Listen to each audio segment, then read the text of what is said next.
Well, my cousin Jacob is dead. I read about it yesterday. Now, I hadn't seen or heard from my cousin Jacob in many decades. No one in the family had. We lost contact with him a very long time ago. Now, Jacob was from day one what we would call a problem child, a bad seed. He would have violent temper tantrums. He liked to start fires, and I'm pretty sure that he killed the family cat. And he had extremist views, and he was the youngest self hating Jew that I had ever met. For example, at my bar mitzvah, I'm 13, Jacob was 12.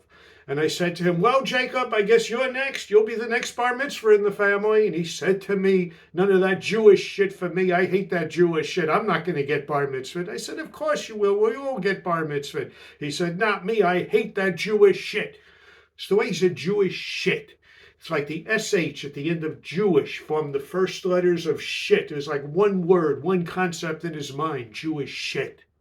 Well, he wasn't bar mitzvahed. Now, I didn't get to see Jacob that often, I'm happy to say, just occasional family get-togethers. Last time I saw him, I guess I was 17, he was 16. We were at a family get-together. I said, "Hey, Jacob, how you doing?" He said, "Don't call me Jacob. I changed my name to Jack. I hate Jacob. It's a Jewish shit name. And I'm not a Jew anymore," he said. I said, "Come on, you'll always be Jacob. You'll always be Jewish." He said, "Not me. Don't call me that Jewish shit name again." So then I started to taunt him, which was a big mistake. I started calling him by his Hebrew name, Yaakov. I said, "You're Yaakov the Jew. You're Yaakov the Jew." Well, he made a fist and he let it fly. And well, there's a reason why my nose is this shape. That's the last I saw him. The last his parents and his sisters saw him and anybody else in the family saw him was probably about a year or two later. He took off. We didn't know where he was. We didn't know if he was dead or alive. Turns out he ended up in Chicago. We found that out a few years later in Chicago, where, to our shock, he became a cop.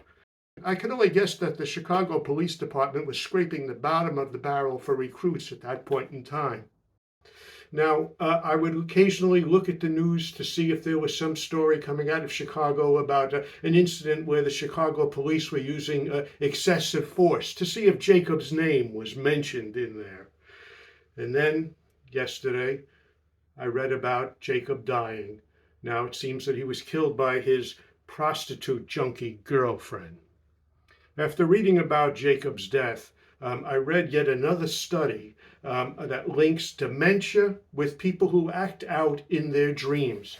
And I've been reading a lot of these studies in the last year or so, and they are quite worrying to me because I act out in my dreams. I have very vivid dreams. I act out in them. If I'm having a dream like where somebody is chasing me and I'll start kicking them and punching them, I'm actually making those body movements while I'm asleep. My wife tells me about this all the time. Once a month or so, I have a very vivid dream like that. So after reading about Jacob's death, after reading yet another study that links dementia with acting out in your dreams, and after reading headlines about what's happening in this country, I mean, there are things that are happening in this country that I never thought could happen in this country, that I never thought would happen in this country, but are happening. All of that was in my mind, and last night I had the most vivid, the most violent dream I can ever remember having. In my dream, the federal government has authorized paramilitary right-wing neo-fascist groups to go out and to round up all the ethnic groups that it doesn't like. And I have been hoarded together with all the other Jews in this huge cage-like environment. And we're sitting there looking out through the bars at this gloomy landscape. And there's a guard who keeps walking by. And as he's walking by, he's saying, "Shut up, you Jewish shit. I hate you, Jewish shit, you filthy Jewish shit. Shut up in that cage." And I realize that's my cousin Jacob. He's the guard. So I shout out to him. I said, "Jacob, it's me, your cousin Neil." And he turns and he looks at me. And I could tell that he recognized me. But then the look of recognition on his face quickly turned to one of venomous hatred. I said, "Jacob, why are you doing this? You're Jewish. Why are you doing this to your own people?" And he said, "Shut up, you Jewish shit. I am not a Jew shit like you. I said, yes, you are. You're Yaakov the Jew. Everybody, that guard, that man, he's Jewish just like us. Jacob, why are you doing this? Yaakov, why? And then he comes running over to the cage. He thrusts his arm through the bars and he starts strangling me. And I reach out through the bars and I start strangling him. And there we are, strangling each other. And while this is happening, my body is moving around in my sleep. I woke up. My wife had her arms around me. She said, my God, that must have been a hell of a nightmare you had. You were thrashing about in the bed.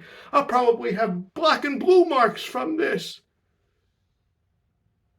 So my question to you is this.